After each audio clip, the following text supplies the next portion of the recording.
Bienvenue à tous. Avant de développer ces titres, ce nouvel attentat en Israël, un Palestinien a ouvert le feu sur une patrouille militaire il y a quelques instants et le bilan est lourd. 3 blessés, dont un dans un état grave. Mathias Inbar, vous avez le détail. Oui, une attaque, bonjour Barbara, qui s'est déroulée sur l'artère principale qui traverse la Cisjordanie dans la région du Binyamin côté israélien, au nord de Jérusalem et à proximité de Ramallah.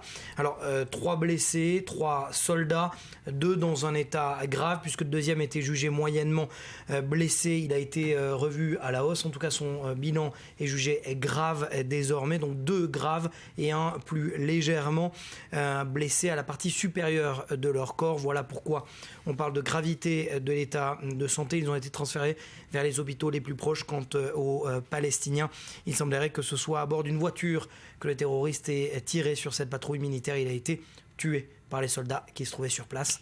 Est-ce que c'est une tendance qui se confirme, une tendance qui inquiète les autorités israéliennes, à savoir un attentat à l'arme automatique? C'est le principal danger de cette intifada des couteaux, qu'elle se radicalise, c'est-à-dire que les armes prennent le pas sur les couteaux. En effet, Barbara, c'est la principale menace soulevée par le chef d'état-major d'ailleurs la semaine dernière.